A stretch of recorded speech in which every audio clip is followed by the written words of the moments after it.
January 1916, the second winter of the war.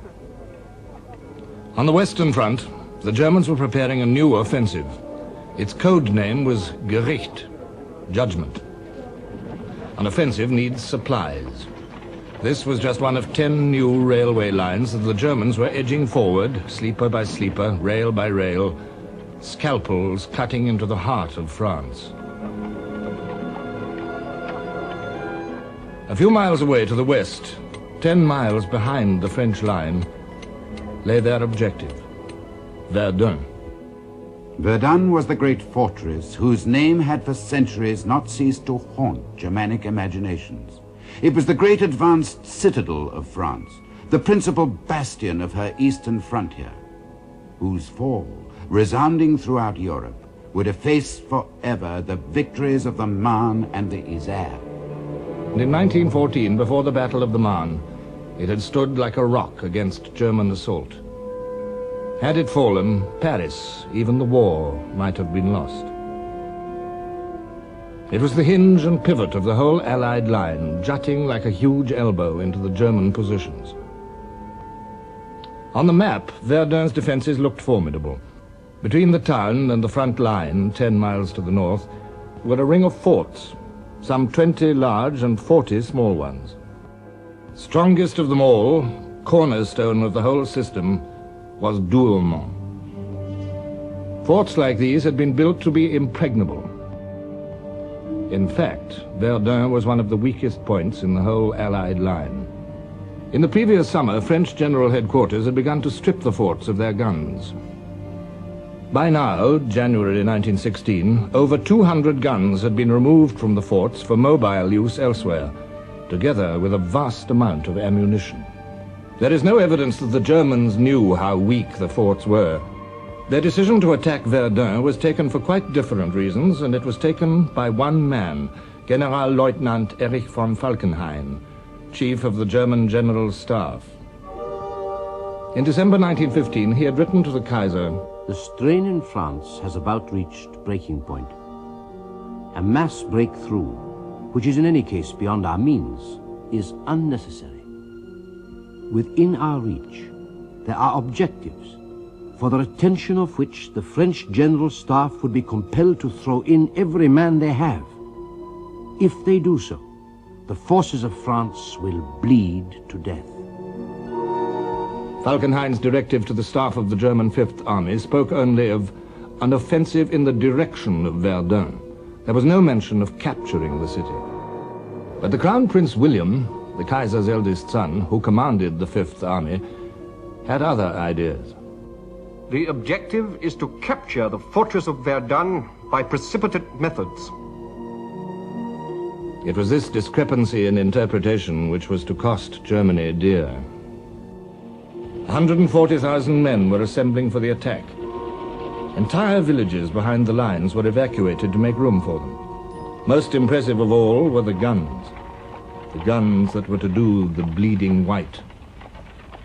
The guns came from as far away as Russia and the Balkans.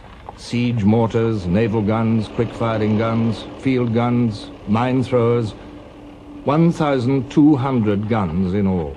And to supply this fearsome armory, 1,300 munition trains, 2.5 million shells. With the greatest secrecy, the build-up continued through the damp days of January. On the other side of the lines, alarm at the state of Verdun's defenses had at last penetrated to General Headquarters at Chantilly.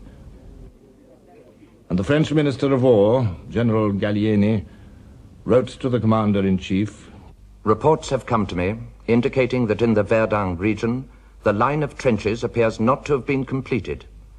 Should the enemy break through, not only would your responsibility be involved, but also that of the entire government."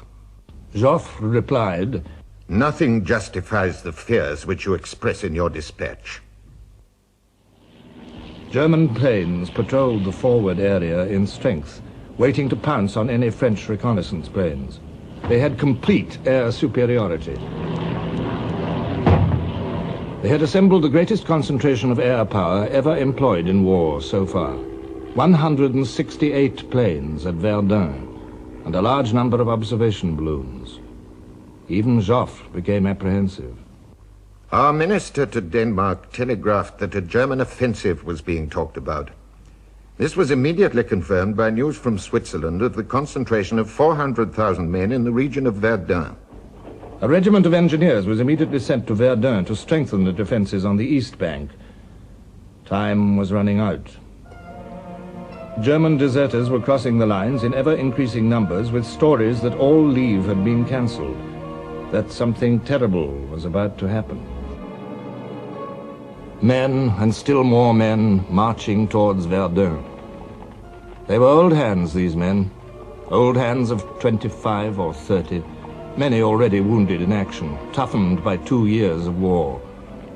Westphalians from Münster, Düsseldorf, and the Ruhr. Men from Hesse, descendants of those who had fought as mercenaries against Napoleon and for him. Brandenburgers from Berlin, one of the elite units of the German army. 3 of the crack army corps of the German army, 72 battalions.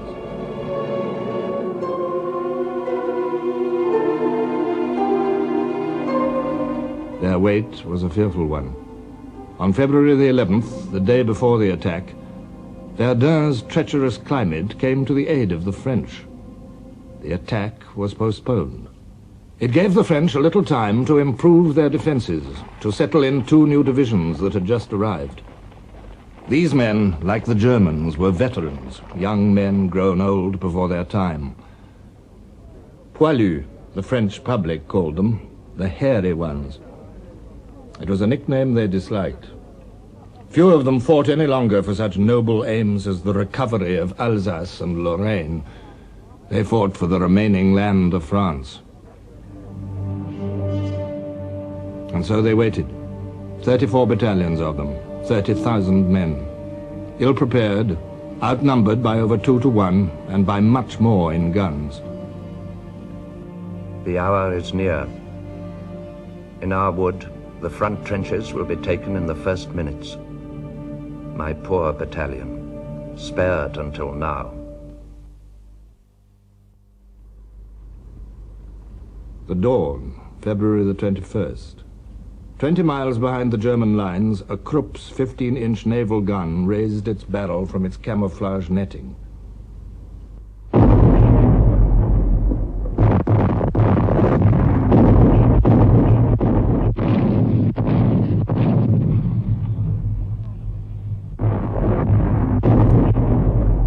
For 3 hours, the German heavy guns ranged on Verdun itself. At 7 in the morning, the bombardment switched to the French lines. 1 heavy battery to every 150 yards of trench, and to the roads leading up to them. Gun after gun joined in, 1,000 in all firing onto 6 miles of the French front. To the French, cowering in the woods of the East Bank, the air seemed solid with whirling fragments. The shells appear like great ghosts, axing the trunks, mangling the branches into hanging shreds.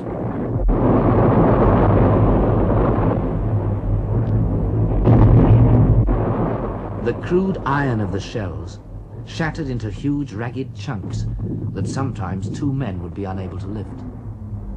Men were squashed, cut in 2, or divided from top to bottom, blown into showers, bellies turned inside out and scattered anyhow, skulls forced bodily into the chest, as if by a blow with a club. Here and there in the front line were a few men who by chance escaped. In all our minds we had the same thought, that everyone to right and left had been killed. A German airman reported, "It's done. We can pass. There's nothing living anymore." A young Hessian scribbled a last note to his mother. "There's going to be a battle here, the likes of which the world has never seen."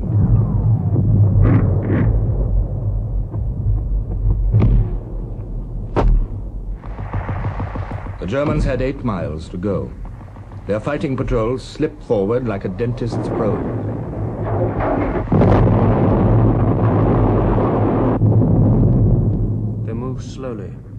not in a straight line, as though they were picking their way. Nothing could have looked less like an assault.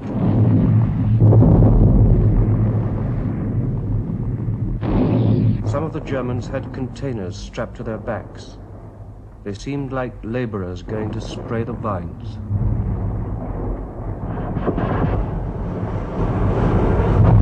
Flamethrowers. The Germans were trying out their new weapon on the French. The tongues of burning oil, propelled by compressed nitrogen, turned men into flaming torches.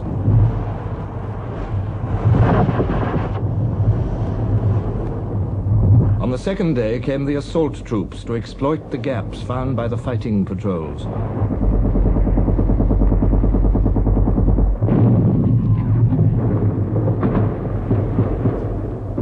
By the fourth day, the Germans were through into open country.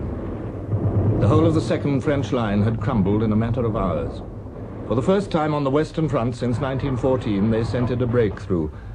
Few trenches faced them, not much barbed wire, open country ahead. And they had taken 10,000 prisoners. They give one the impression of complete breakdown and complain loudly of their senior commanders. Even Joffre was shaken out of his accustomed calm. I wished more than at any time in my life I could be in two places at once. I felt that decisions I was taking at Chantilly, far from the scene of action and based on uncertain information, ran the risk of being invalidated before they could be carried out. I would have liked to be at Verdun, but my duty unquestionably was to be at my headquarters.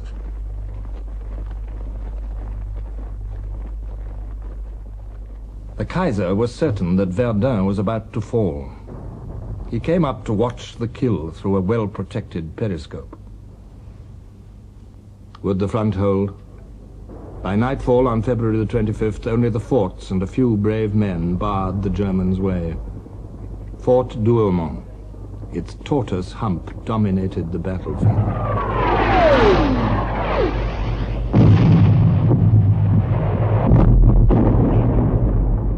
The men of the 24th Brandenburg Regiment, just back from their victory over the Serbs in the Balkans, had no orders to capture Douaumont. Their objective lay short of it. But their regimental motto was, "Do more than your duty." And now, just in front of them, lay the fort of Douaumont. It drew them on like a magnet. Unknown to each other, several small groups of Brandenburgers and pioneers entered Douaumont at various points. A handful of men against a fort of concrete and steel.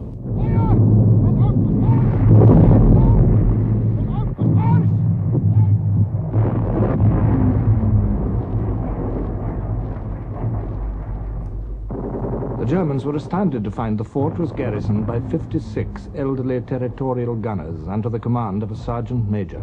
A handful of men were manning the guns.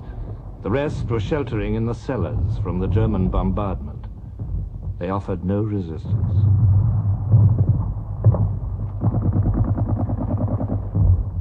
Fort Douaumont, the world's most powerful stronghold, had fallen without a shot being fired. In Germany there was jubilation, and the Crown Prince himself decorated the victors, the brave Brandenburgers. But in France, not surprisingly, the disaster of Douaumont was played right down by French General Headquarters. The crowds of worshippers in Paris on that Sunday morning, February the 27th, were to find their newspapers full of evasions. The official communiqué spoke of a fierce struggle around Fort Douaumont, which is an advanced outpost of the old defenses of Verdun. The position, carried by the enemy after several fruitless assaults which cost them very heavy losses, has since been reached and passed by our troops. Evasions of this kind made matters worse, and the rumors passed from mouth to mouth that Verdun itself was lost. In Verdun itself, confusion reigned. "Run like hell, but no panic," one French officer was overheard to shout.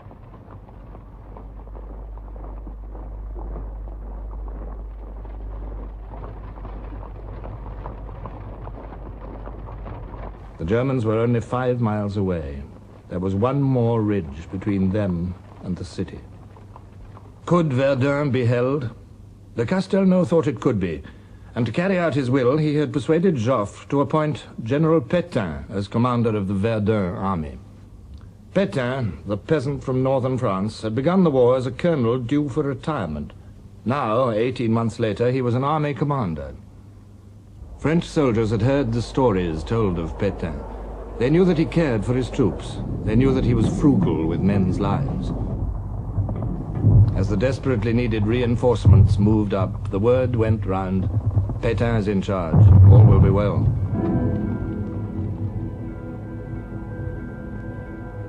Conserve your strength. The counter-offensive will follow, Pétain told his commanders.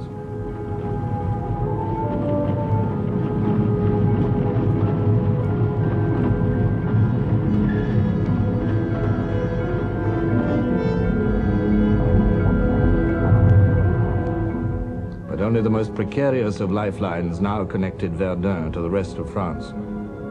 The only rail link left was a narrow-gauge railway built to supply a peacetime garrison. Alongside the railway, there was one second-class road. It ran into Verdun from Bar-le-Duc, 50 miles to the south.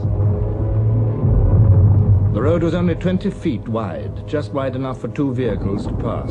The trucks that bumped along it on their solid tires had been commandeered from all over France, more than 3,000 of them.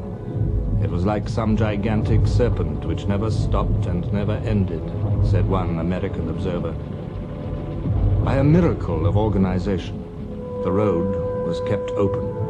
In this critical week at the end of February, 25,000 tons of supplies and 190,000 men passed along it. 6,000 vehicles a day, one every 14 seconds, for hours on end. In the months ahead, 2/3 of the entire French army were to pass up this road, bound for the Calvary of Verdun.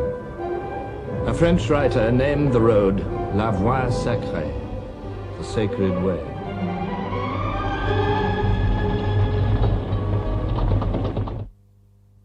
Now, in the lengthening days of March, the Germans extended their attacks to the west bank of the Meuse, and to a hill with the sinister name of Mort-Homme, dead man. Nearly 250,000 men were now involved in Falkenhayn's adventure. The bloodletting was getting out of hand. Our blinded, wounded, crawling and shouting soldiers kept falling on top of us and died while splashing us with their blood. It was a living hell. Verdun is terrible because a man is fighting against material with the sensation of striking out at empty air. Oh, how I envy those who can charge with a bayonet instead of waiting to be buried by a shell. By the end of March, after 40 days fighting, the Germans had lost about 80,000 men, the French a few thousand more. The casualty gap was narrow.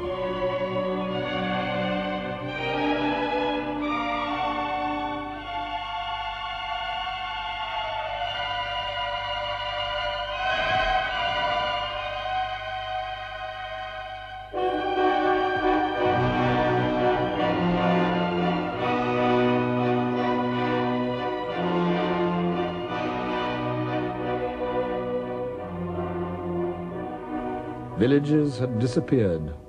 Woods had disappeared. The battlefield was a lunar landscape. These days of Verdun were foul. Several times they have raised before our eyes the veil of hell. Our mission was to be crushed. Divisions followed each other. They had no other role but to set up each day before the enemy a wall of corpses. Trenches were mere ditches. For days you never saw the enemy, just endless shells. You ate beside the dead. You drank beside the dead. You relieved yourself beside the dead. You slept beside the dead. Often you had no sleep for over a week. Tomorrow those who sleep in beds will read in their newspapers that the line is held. How can they imagine what that simple word, hell, means?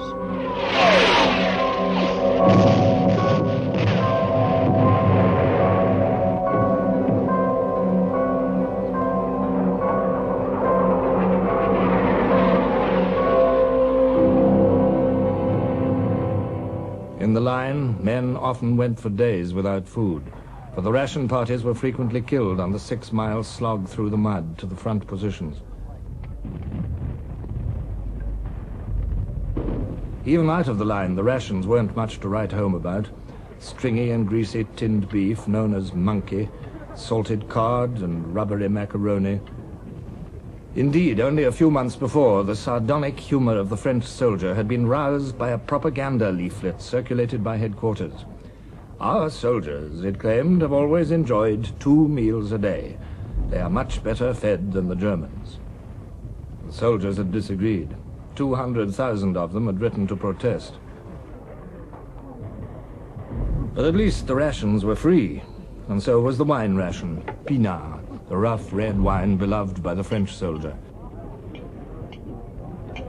Pinard, which made up a little for the miserable pay, 5 sous a day, nearly 2.5 halfpenny. Pinard, which gave a man courage to forget the present. For the only real enemy now was the battle itself.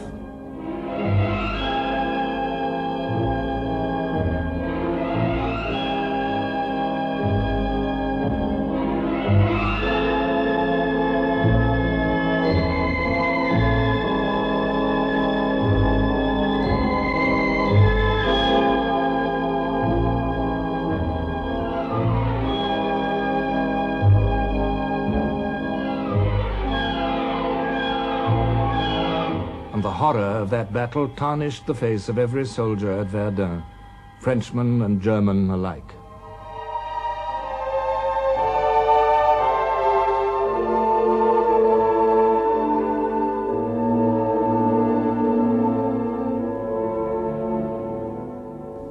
By the end of April, after 70 days fighting, the Germans had lost 120,000 men. The French had lost 133,000. General Pétain's reinforcements poured endlessly up the sacred way. My heart leapt as I saw our young men of 20 going into the furnace of Verdun. Jolted about in their uncomfortable trucks, or bowed by the weight of their equipment, they encouraged one another by their jokes and by their songs.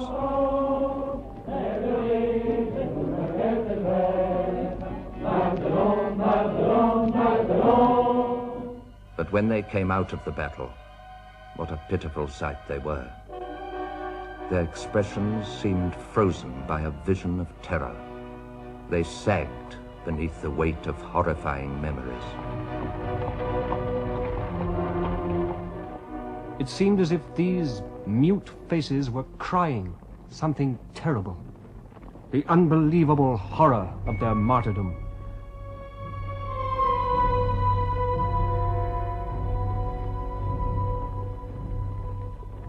Pétain's demands for troops displeased Joffre.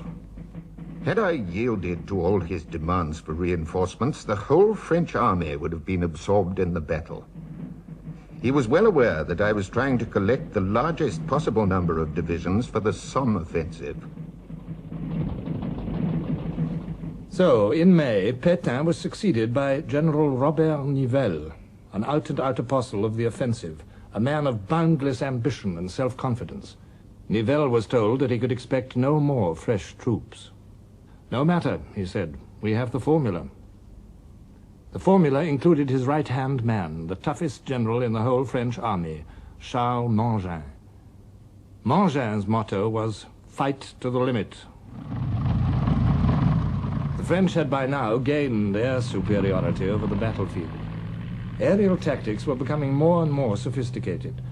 Both sides sent their greatest aces to Verdun. The Germans had Oswald Bölke, and von Richthofen, the deadliest of them all, was blooded here. The French threw in their famous Storks group, including such legendary figures as Guynemer, Navarre. In May, the French fighter squadrons swept the skies over Verdun. It was a heartening sight to the French infantry. The German observation balloons were sitting targets to aerial rockets the French were using for the first time.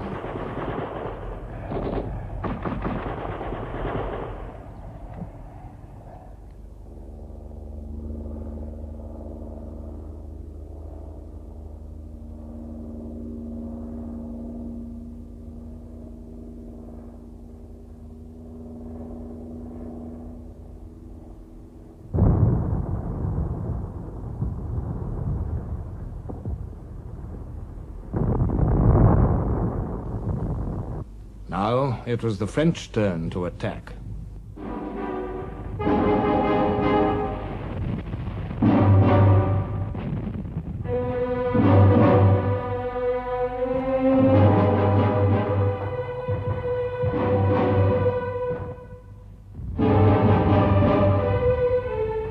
How many have died like this, without glory, taken by surprise on their first day? They have given their life, and nobody even knew their name. Hell cannot be so terrible as this. Humanity is mad. It must be mad to do what it is doing. One begins to ask oneself, where is victory? And whether it might not lie in any kind of peace which would at least save the race. An artery of French blood was cut on February 21st, and it flows incessantly in large spurts.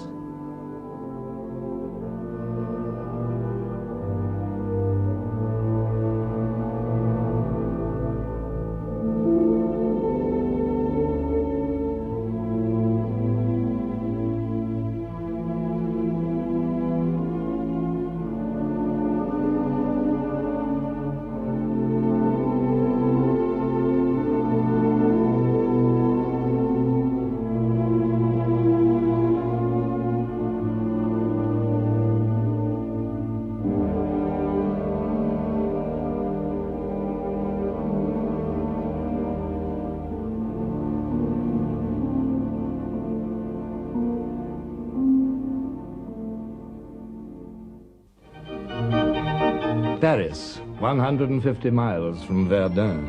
Another country, another world. Paris, still gay, still pleasure-seeking after 2 years of war. The music halls were full every night. Tipperary and the Roses of Picardy were favorites imported by the British. The theaters, closed in 1914, had reopened. Mistinguett danced to huge crowds. The actress Sarah Bernard, even with one leg now amputated, still graced the boards, the personification of France herself, mutilated but undaunted. Civilian France in the early summer of 1916 had not yet felt the full pinch of war. Coal was short, but food still plentiful. By law, there was one meatless day a week, but few except the poor took any notice. The cost of living had gone up 1/5 since 1914, but wages had risen too. Factory workers could earn as much as 15 francs a day, nearly 12 shillings, 60 times more than the French soldier. French soldiers, when they were lucky enough to get leave at all, felt themselves strangers in their own land.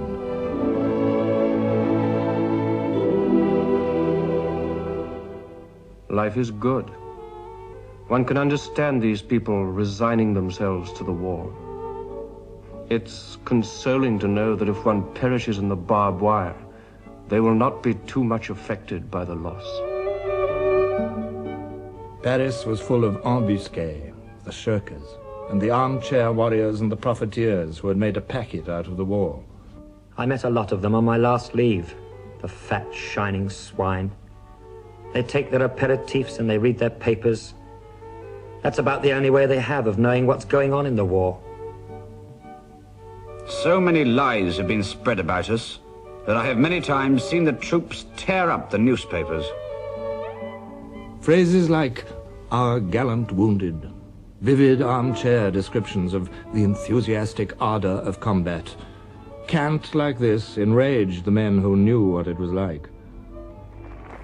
They were getting a little tired of medals. Heroics were all very well for the cartoonists. Sentimentality might bring comfort to the folks at home, but this kind of glorification sickened the men who had faced the reality of death at Verdun. And the newspapers of the world agreed. "As ye shall sow, so shall ye reap," read this American cartoon. The Crown Prince, too, came in for his share of blame. "Father, we must have a higher pile of bodies at Verdun," read the caption to this in the Daily Mail. But Crown Prince William no longer believed the city could be taken. I was absolutely opposed to continuing the attack. I was now convinced, after the stubborn to-and-fro contest for every foot of ground, that a decisive success at Verdun could only be assured at the price of heavy sacrifices, out of all proportion to the desired gains. Yet I had to obey the orders of General Headquarters. And as May drew to a close, a new attack was ordered. Sledgehammer blows to blast in the gateway to the fortress, once and for all.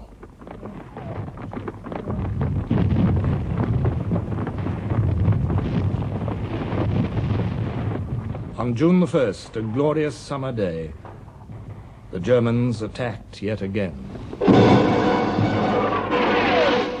The two nations were now locked firmly in their mortal duel.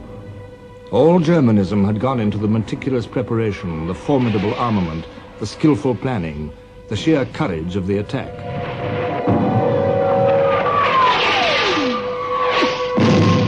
All French nature had gone into the lack of preparation, the casual assurance, the panics, and the brave resistance.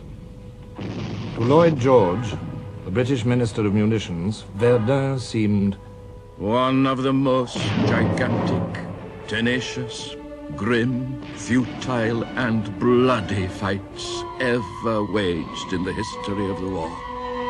On those heights, Gaul and Teuton fought out a racial feud which had existed for thousands of years. The concentrated fury of ages raged and tore, shattered and killed in one intensive struggle which has no parallel in the history of human savagery.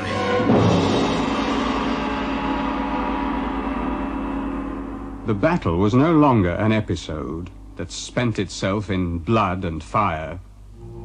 It was a thing that dug itself in remorselessly week after week.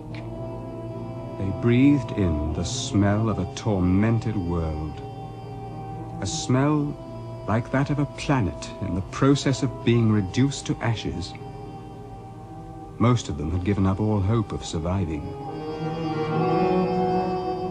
I saw a man drinking from a scum-covered green marsh, where a dead man lay, his black face downward in the water, lying on his stomach, and swollen as if he'd not stopped filling himself with water for days. Having despaired of living amid such horror, we begged God not to have us killed. The transition is too atrocious, but just to let us be dead. We had but one desire, the end. French morale wavered. Pétain signaled to Joffre about the Anglo-French offensive on the Somme in August. A tactical success by the English would not compensate for the loss of this city. Its capture would be an inestimable success for the Germans. Verdun must not fall. Joffre issued an order of the day. Soldiers of Verdun, upon your heroic resistance still depends our future victory. I make one more appeal to your courage, your ardor, your spirit of sacrifice, your love of country.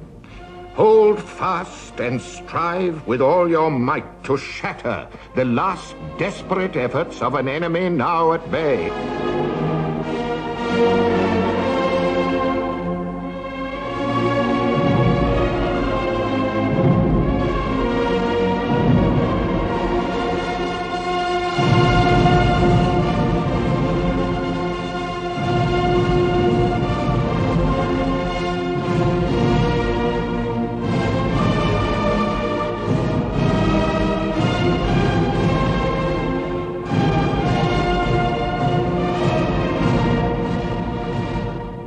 The turning point came on June the 23rd. On that day, the Germans penetrated to within 2.5 miles of Verdun itself. It was the moment of supreme crisis. Pétain warned General Headquarters that he might have to withdraw from the east bank. General Nivelle issued a dramatic order of the day. It ended with words which were to ring round the world. "You will not let them pass."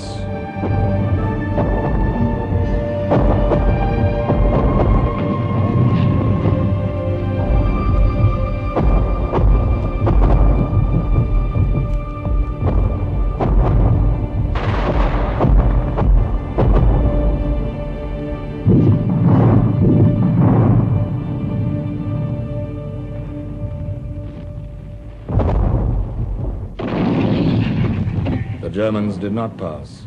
They had shot their bolt. They had no more to spare. 3 precious divisions had been taken away from the Crown Prince to bolster up the Austrians against a furious Russian attack. And on June the 24th, the French troops heard the first rumble of the British bombardment away to the north on the Somme. Joffre's plans for a combined Allied offensive were coming to pass. "We will bleed France to death," Falkenhayn had said. 337,000 Germans fell at Verdun. The President of France had said, "If Verdun is saved, how shall we ever be able to forget at what a price?" The price was 362,000 Frenchmen killed, wounded, or missing. Small wonder that one Frenchman had written before he was killed, "They will not be able to make us do it again another day. That would be to misunderstand what it cost us. They will have to resort to those who have not lived out these days."